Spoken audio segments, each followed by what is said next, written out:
Of Al, Jen, Hello. Alex, Joan, Hello. Laura. Good afternoon. Hi. Galen and Kate. Some more. Yep, I got it. Yeah. Everybody nice and full from Thanksgiving? Too full. Indeed. Oh my gosh. Oh, I don't think I stopped eating for 5 days. Golly. It's one thing to another. It's like, okay. Ugh. Okay, I think I have everybody promoted. Let me double check. Okay. John's on as No well. Emily tonight. I'm sorry. John's in there waiting. So Yep. Cool. So this is a John Iannaco show tonight. Just for John. Just for John. Sorry, I'm John. sure you're thrilled, John. Yes, I am. We all have to do And it eventually. As he hangs out in the car. So Can you I'm hear gonna, me? so John, I'm sharing the agenda. I know you're in the car. You probably can't see it. So the first agenda item are to approve workshop minutes. And we have from November 18th and November 20th. Do I have a motion? Move moved. approval. Al, second. I'll second. Jen? Yep. Got it. Okay, thank you. And then, so John, now you are up in the first item. Stacey, you need to have the vote. Oh yeah, sorry. All in favor? Aye. Aye. Opposed?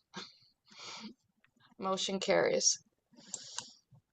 Okay, now I'm gonna put the book up and turn to highway equipment, John. Okay. I can't see this.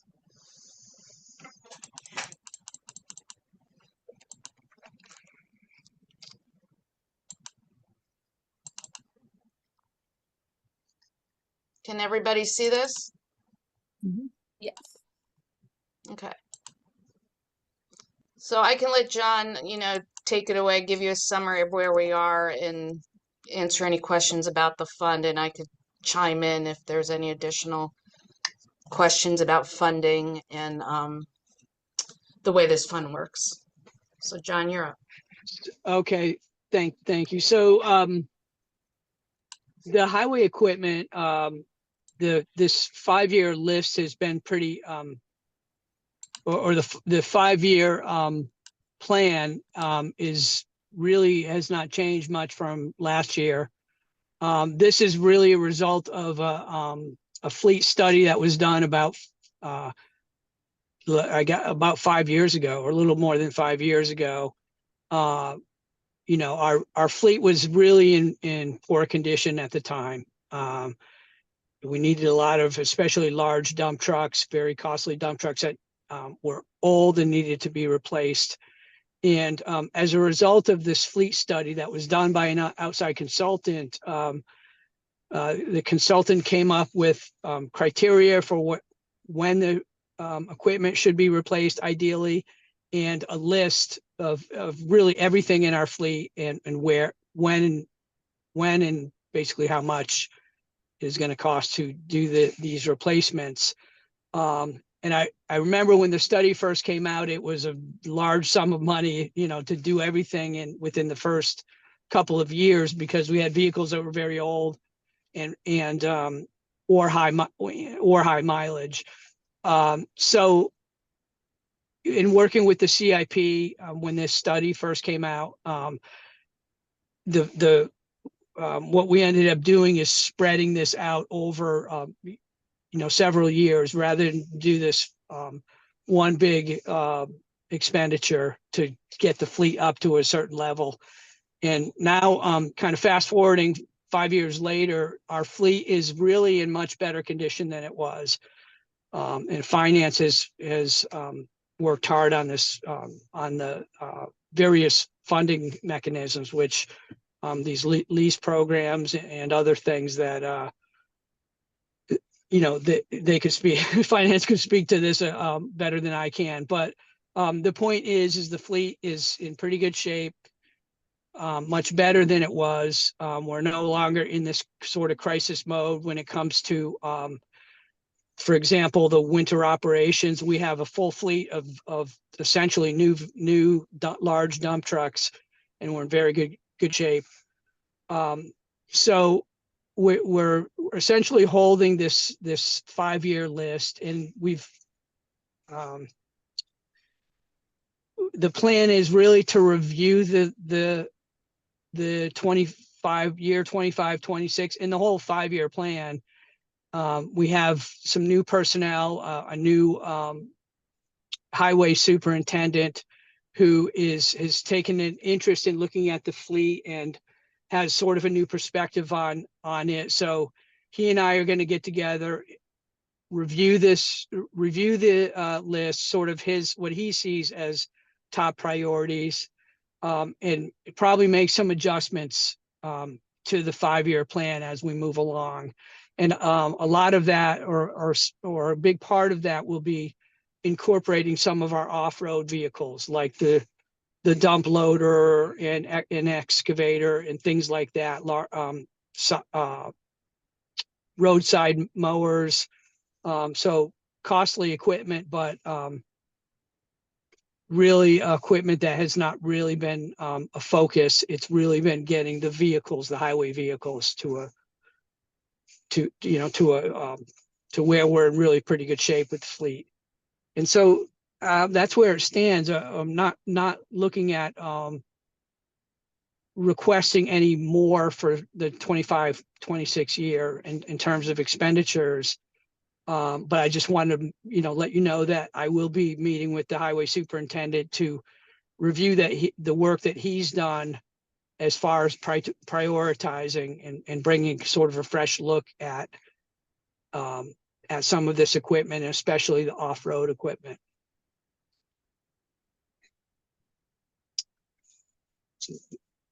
That's that's kind of the overall. Are there any questions on that? John, I'm going to fire a question.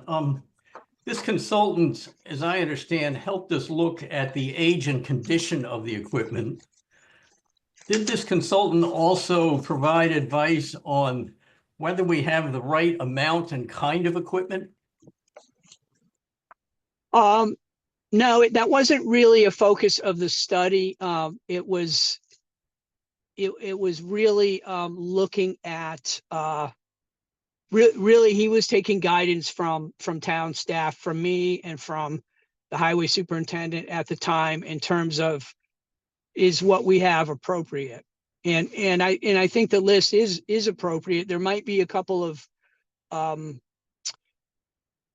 sort of needs or wants that may come out of my meeting with the highway superintendent, but overall, I think we have the equipment that we need, and it is appropriate. One thing that the consultant did look at is just kind of a side information. It was he did look at a few comparable towns along the shoreline, and his overall impression, I'll just say this, is that Madison is on the low side in terms of the number of routes that we have and personnel, which we didn't. It really wasn't a focal point of the fleet study, but he noted that there are other, based on other shoreline towns, we're on, I guess, on the lean side in terms of the number of miles we have per route, for example, for snowplow routes. But other than that, it wasn't looking at the appropriateness of the equipment was not part of his scope. Joan? Okay, this is actually probably more for Stacy than it is for John. When I compare last year's to this year's, the dollar figure seems to have gone up a few $1,000s for the lease payments, and then the other numbers have been adjusted up and down. Can you just speak to the logic behind that? Yeah, so it's based on, up-to-date purchases. So we can see that, if we purchase something in another department, we knew that the price point went up. So we did try to adjust to what the prices were at the time that we created the document. We also used a cost of living increase for everything of 2.6%, and you'll see that throughout the whole document.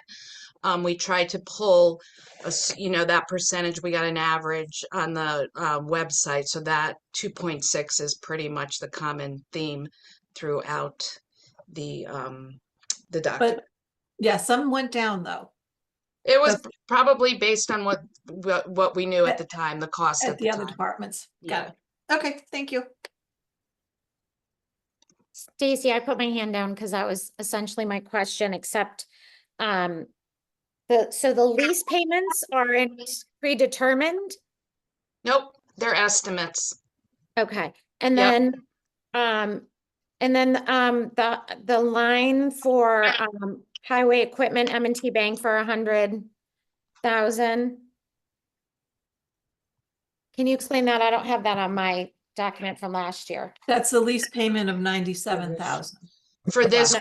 the equipment that we're buying this year, that is the lease payment that went to the Board of Selectmen and Board of Finance for approval. The 100,225? Yes. Okay.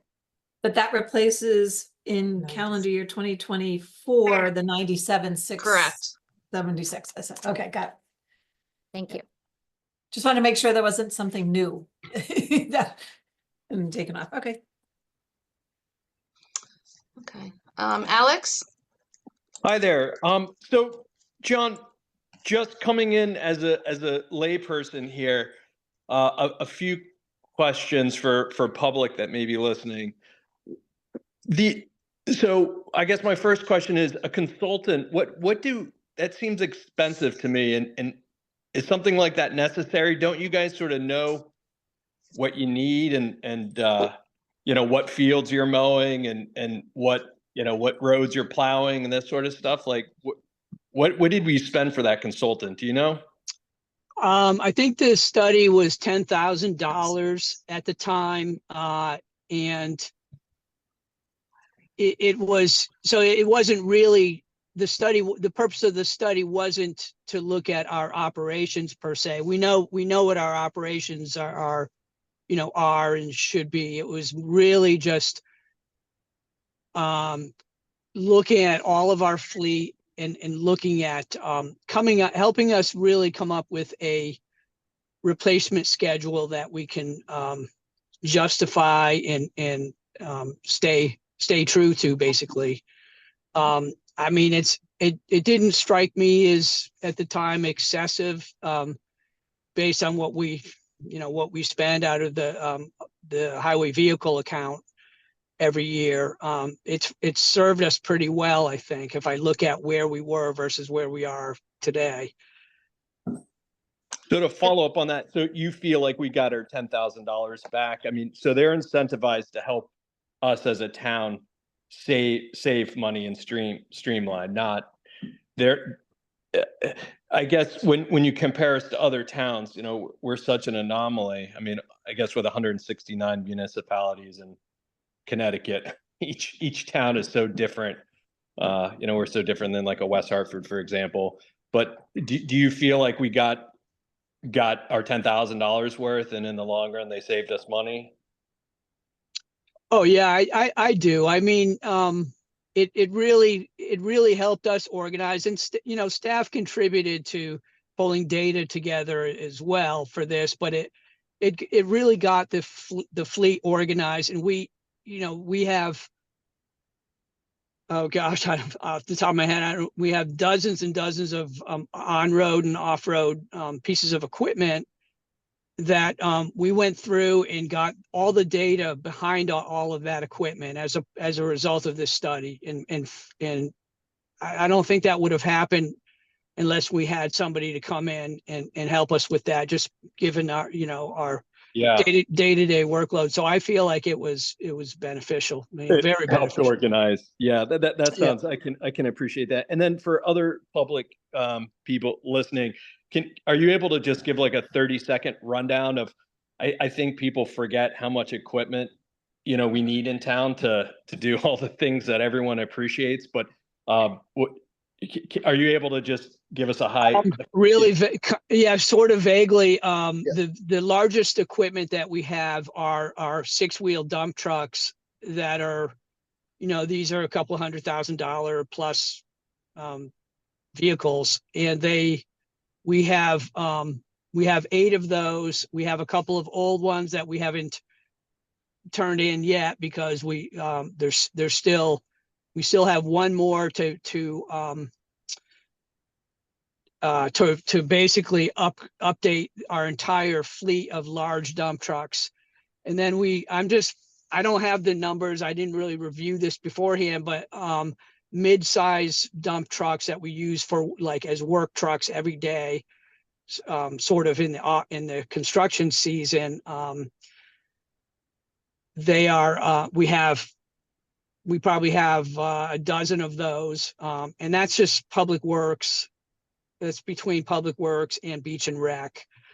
And then there's another, there's, I don't know, maybe 10, 15 vehicles that are just admin vehicles primarily for transportation and to get around to looking at sites, the building official and the fire marshals and all the various town staff that need to get around. They're used for transportation primarily or for storage of equipment and gear. And then we have really, there's dozens of off-road pieces of equipment, various types of mowers within beach and rec and public works, earthwork vehicles like the loader and excavator. So I'm sorry, I don't have like really No, that's great. finite number, but that's just kind of gives you an idea of the magnitude. Yeah. And I know that our license, if this is any kind of indication, our license plate count is up over 100. So they're Wow. essentially in numerical order. I think the highest plate number is maybe 104 or something like that. And granted, there are gaps there in between now, but there's quite a few pieces of equipment that are town registered vehicles. So everything from plowing winter storms to patching potholes in the spring to transporting mowers to mow athletic fields, all of that. And That's correct. And trailers for all of that as well, for all of the pieces of equipment. Okay, thanks. I just want to make sure that the public appreciates all the equipment and they sort of see what we're talking about for anyone listening. But thank you. I'd like to follow up on the spirit of Alex's question. I realize that snow plowing is only part of the responsibilities here. John, do you have, and I realize each snowstorm is different, but John, just for the public's benefit, what is your goals and objectives when we have an overnight snowstorm? What are you trying to achieve and by what time? Oh, well, Did I lose you guys or is Al just frozen? No, I he's can good hear on you our end. and Al. Yeah, I can hear I can hear everyone. him. Yeah. So Al, the goal is, so when there's a storm, whether it's a 24 hours or moving into 48 hours, we're not going to stop with in the winter, we will not stop with the snow and ice removal until we're done. And nobody in the highway department, nobody's going to go home until all the work is done. So in other words, if somebody finishes their route early or first, that person's going to help out with other routes until we're done. So sometimes there are storms that kind of have a gap in between where we may strategically send the crew home and have them come back at a certain time. But yeah, that is our goal, is to keep going until the roads are in a safe winter condition, you know, for travel essentially. Thanks, John. I guess I'm trying to assure the public here that we have the assets and resources we need to deal with whatever Mother Nature delivers to us. That you have the fleet, you have the personnel, and we're prepared to take care of almost anything. Yeah, yes, we certainly are. And one of the things that you know, I believe is that it's one of the things that we do very well is winter snow and ice cleanup. And, you know, I even to the point where, not to call out any other neighboring towns, but I've driven around during these storms and during and after to see how do we compare, how are we doing? Because to me, that's the best way to do it. And try to be unbiased there, but I think we're doing a very good job based on what I've seen elsewhere. You know, the state of Connecticut does a very good job as well on their highways. And that's another sort of gauge that I like to observe. So I just want to give a little history though. If we get a huge blizzard, like what happened, I don't know, the dumping of 3 feet of snow. I remember one year I was out in Utah when it happened in Connecticut, and I was getting called because I was on the Board of Selectmen. I'm like, well, there's really not a heck of a lot I can do. And that year, the discussion was we need to get more plows, we need to do this. We staff and have equipment for averages, not for these peak crazy storms. And so the public should be aware that if we get a big dumping sometime this year, it's not going to necessarily be done in, you know, a half a day. I think we all have to set expectations that way. You know, we get 2, 3, 6, 8 inches, that's one thing. But, you know, a blizzard comes in, we don't staff for that level because that's just too much staffing and too much equipment. Yeah, and one of the things I'd like to say to that, and I agree with you that there's anomalies that come through that are going to be very difficult. But one of the things that we, you know, years ago there was one particular storm, and I think it's probably what you're referring to, that had dumped 3 feet of snow, and our fleet was in very poor condition. That's before we went through and brought it to where it is now. Right. Things have, and you know, I wasn't in this position at the time, but that was my observation.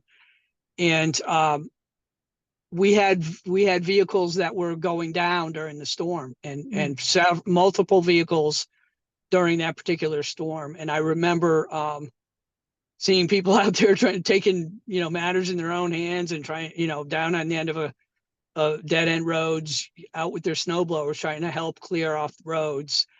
That's not something that I would expect to happen to that degree, even with a historic storm that comes through.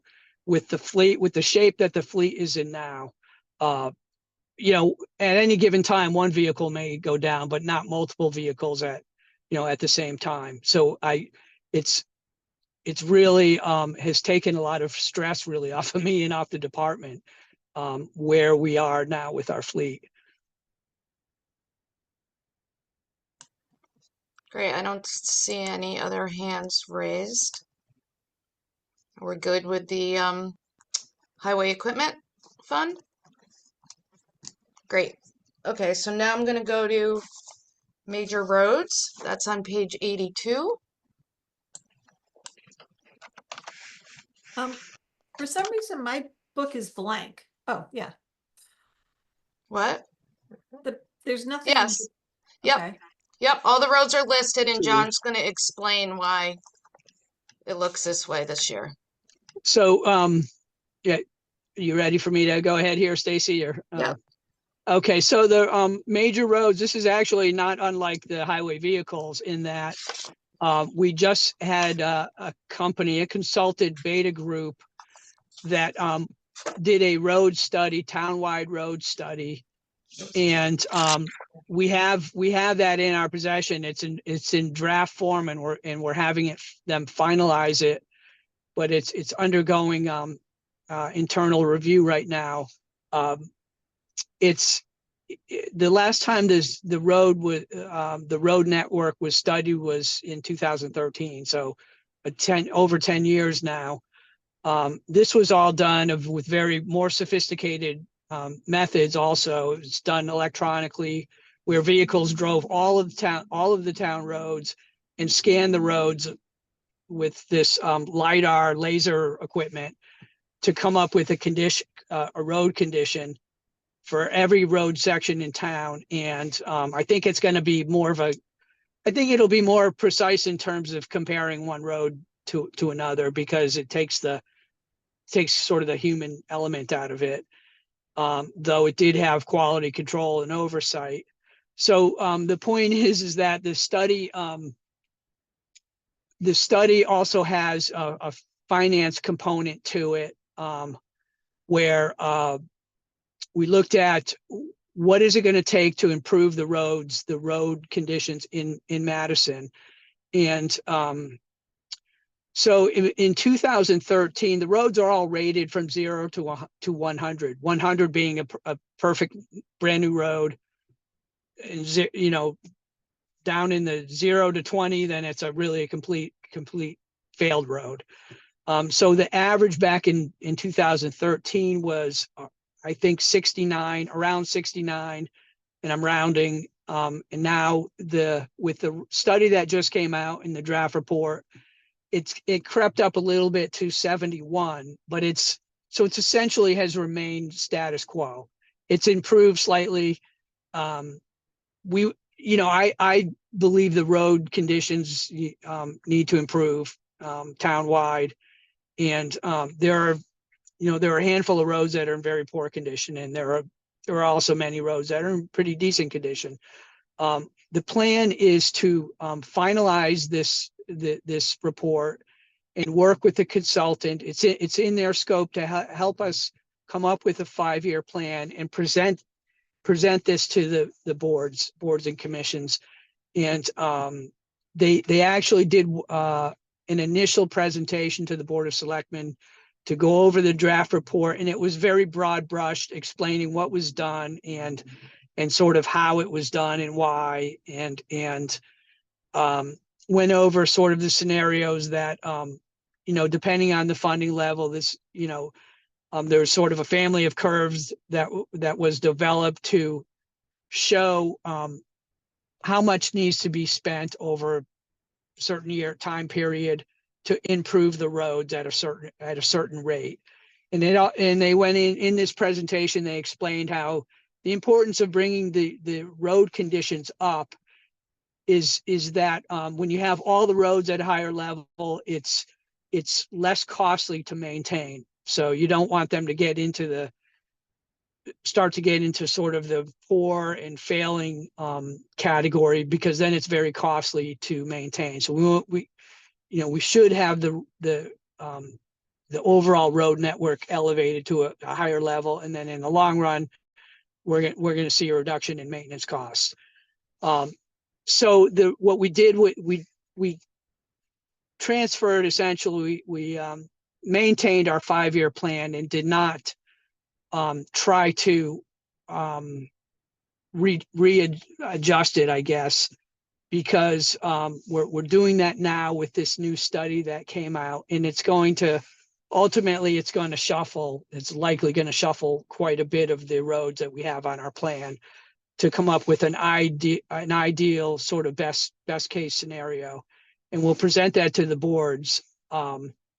For now, the request in CIP is we're not changing it as a result of this study, but going down the road in the future in this 5-year plan, we'll probably be requesting increasing the funding level in order to bring the road network up to a higher level, because it's good management practice. So right now, the road list that you see, which is kind of independent of years, it's just the road list carried over from the previous year. And like I said, we're working on sort of redistributing these roads over the next 5 years.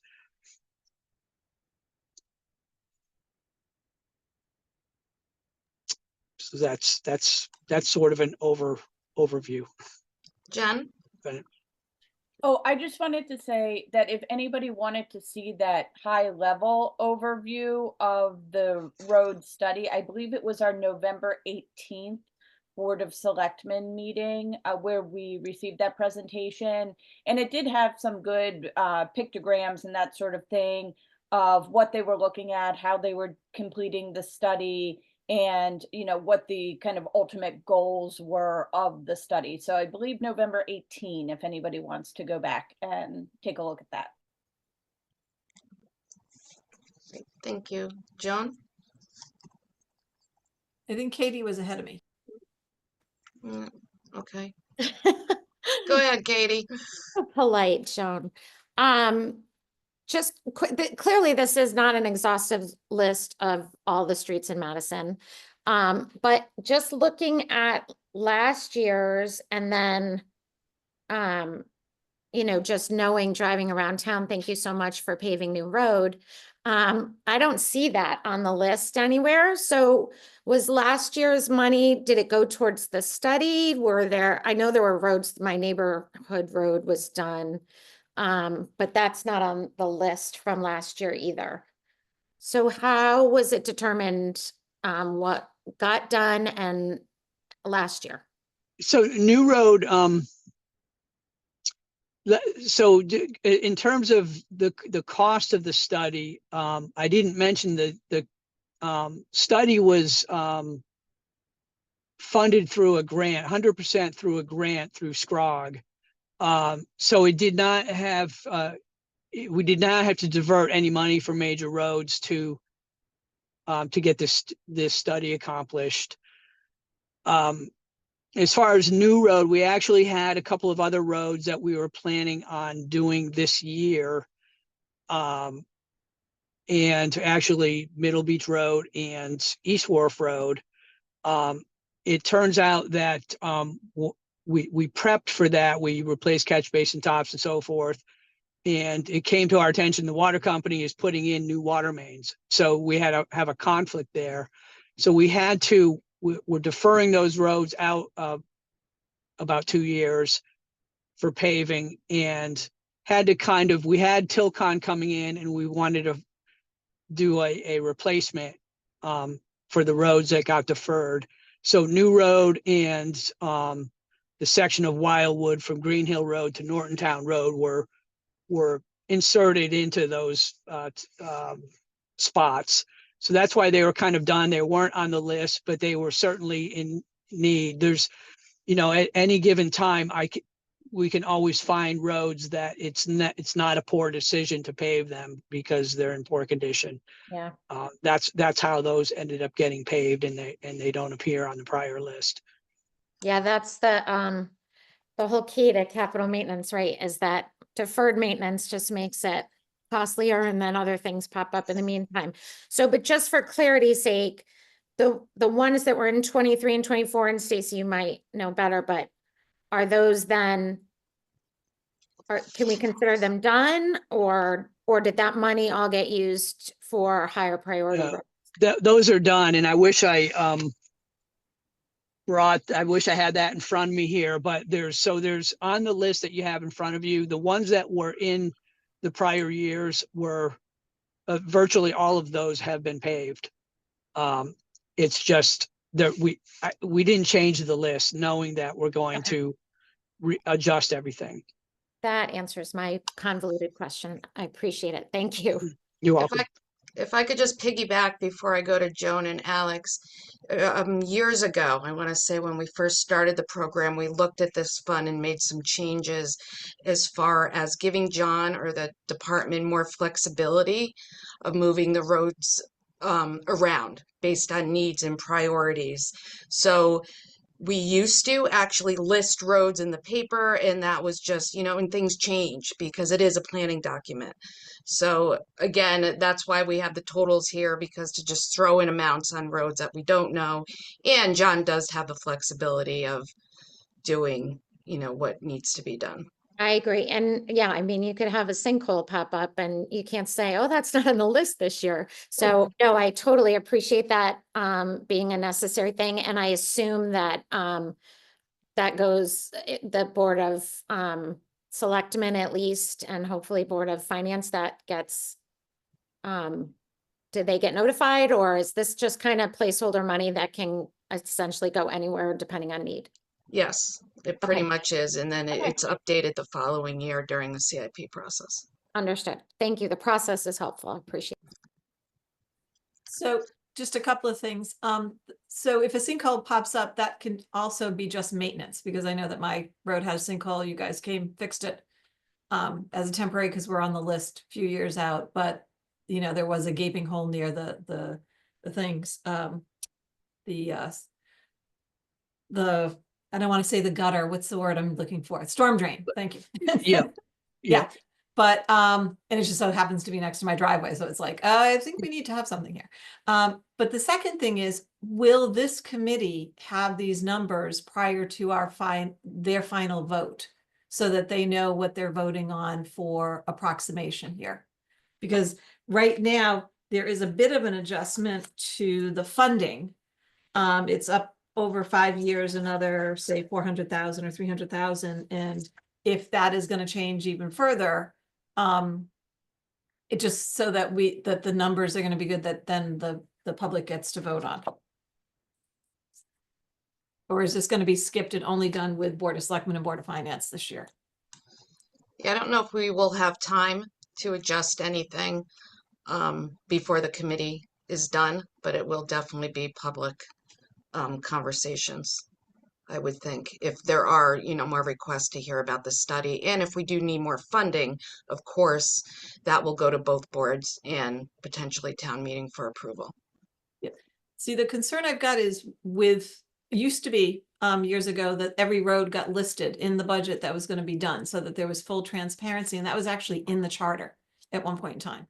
That got removed to allow for the flexibility, and so then people can see, okay, here's the list and here's the approximate years. Now that it's completely blank, I think I think the Board of Selectmen and Board of Finance prior to going to budget should try to get at least this portion filled in, is my point.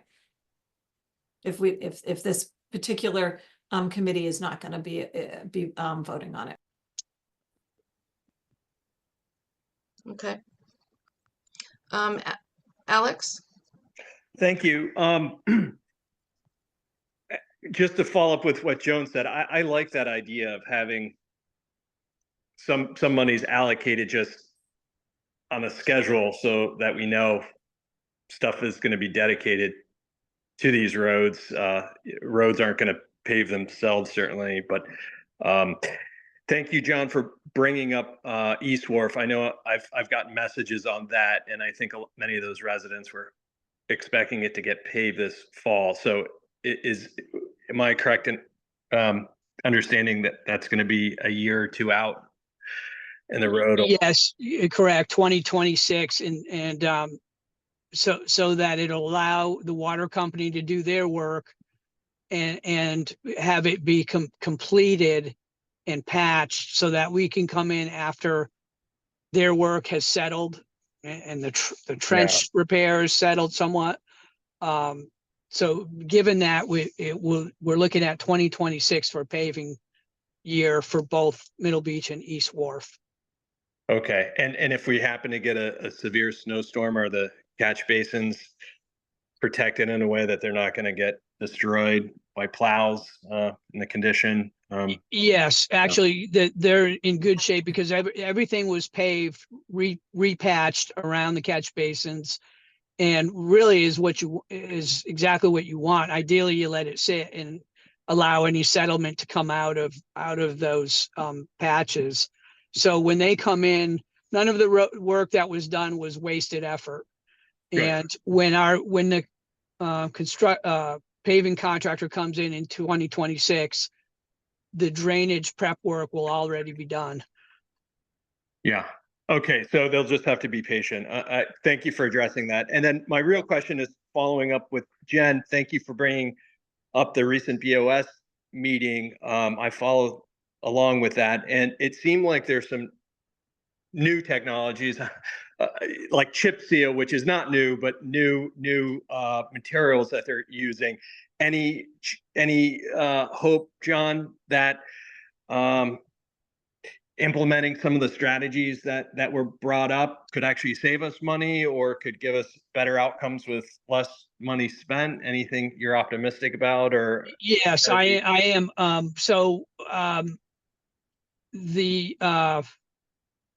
Some of these methods will definitely save money in the long run, like chip sealing. The town used to chip seal collector roads, and the policy was sort of to stay out of local neighborhoods where people walk and ride their bikes, or use the road. Pedestrians use the roads, and they don't like the loose stone that you sometimes get with chip seal. But I think definitely it's a goal of mine to incorporate chip sealing and some of these other preservation methods, because at a fraction of the cost, you can preserve the road and get maybe another 5 years of life out of it for a much lower cost. And I think we need to get back into that. Really, before I started, the trend moved away from chip sealing, and it became just overlaying primarily. But I think that chip sealing just makes sense. Everybody does it to varying degrees. And I know the consultant, when he did his presentation, there's other types of technologies that I think they're all just sort of variations on chip sealing that I want to investigate and look into, and look at other towns, examples of some of these other techniques that were done. And I think maybe try some of that on a limited basis at first until it's proven. But I think for the most part, he went over quite a few sort of techniques. But from what I know of it, they're really variations on chip sealing, which has been around for quite a long time. good. I'm delighted to hear that. I'm just an optimist in that sense too, with what other areas do. So I'm glad we're receptive to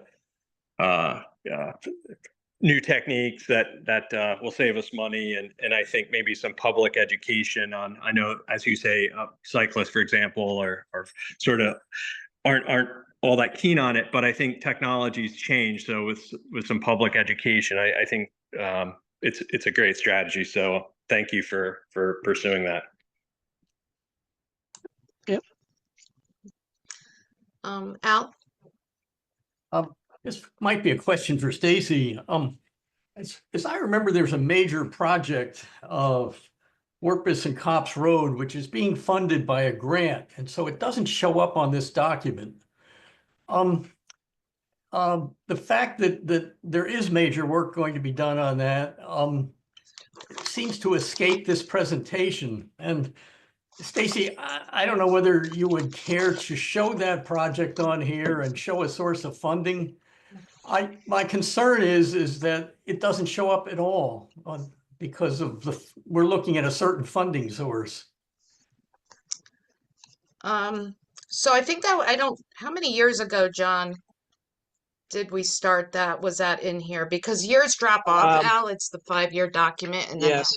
it's really 6 years, the current year, and then 5 years out. So we don't have all of the old projects, in this document. So do you remember, John, how long ago? It has been quite a few years, and it's really just now starting to get close to final design and working out the details. But it may be that it dropped off honestly, I don't recall if it dropped off or if Cops Warpus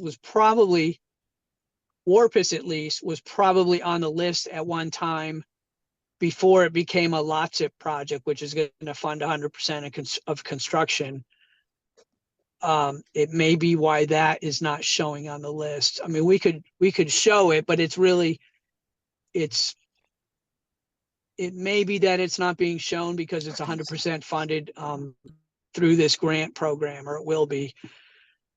Uh, Stacy, but- I'll leave that to your discretion. Yeah. It's a major project, as I remember, perhaps several $1,000,000, but it just seemed like a lot of money, and I hate for it not to appear somewhere. Yeah, I mean, it is in all the open projects. We can certainly share that with both of the boards. It's just to include every open project in the document for the last how many years. And I think, John, you may be right. I don't know if it ever actually made it because we got the LOTSIP grant and then we just funded the project with the LOTSIP money. it might be that, and that, so Warpus may have been on there just with CIP money for an overlay or a reclamation, and probably an overlay, and it was at less cost because we weren't looking at making other infrastructure improvements.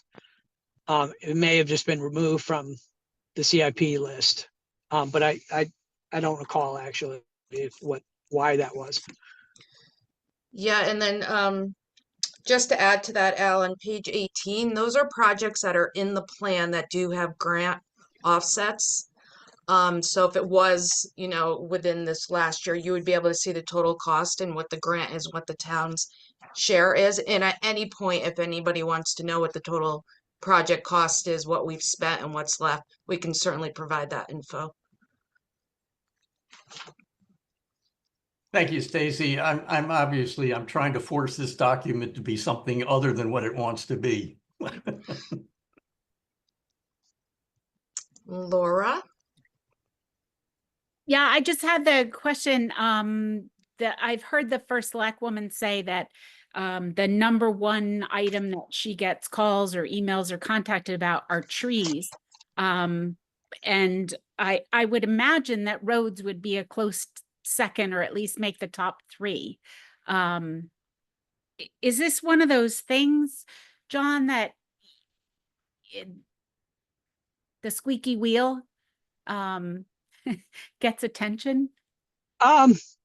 That's that's always a factor, but it's always been my philosophy, I guess, to resist that. The squeaky wheel might mean that there's a lot of concern, a lot of public concern around something, but it's really a scientific basis, an economic and engineering basis for the decisions on how we decide to manage the paving asset. It's not really, it isn't the squeaky wheel. I've always tried to resist that for anything. And then and be able to explain the basis for why we do things. But this, especially with road paving, there are some roads that, they are important just because of the use and the function in town. Green Hill Road comes as an example, serving the school zones, and the shoreline roads get a lot of use by all the traveling public. So, but no, it's really a scientific and economic sort of analysis that drives the road list. And I hope it stays that way. That's always been my view of how it should be done. Thank you. I like the data-driven part is scientific part's important. Thank you. Mm-hmm. You're welcome. Are there any other questions for John? Oh, Well, Alex, go ahead. Yeah, sorry, John, this is a long shot, but I know in Hartford, when the water company did a repair work to our street, we ended up getting the road paved by the water company. Any chance? I'm sure you would have asked, or any chance though there are monies that if they are going to lay down a new main, that we're not redoing work, or that any money Yes, going to allocate they give to us? that actually is happening with the Connecticut Water Company, and so and we've done this for several roads in town over the past, since I've been here in this role, is the water company would normally be required to do a temporary and a permanent repair for the trenches, but then you end up with a road that is still has becomes a patchwork of good pavement and poor pavement. So what they've offered to the town is to provide a payment in lieu of doing the actual trench restoration. And it allows us to do a lot more, really, because the town gets paving done at a fairly good cost compared to what it would cost a private developer, as I understand it, getting roads paved off of the state bid list, which is what we do. So we are, for example, for Middle Beach Road and East Wharf Road, the water company is going to provide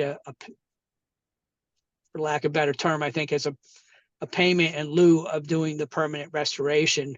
We will incorporate that. We're going to take those funds that would otherwise go to their trench patching and apply it to the road paving, so that it's going to fund probably half the cost of the work. That's outstanding. Thank you for doing that. That's great.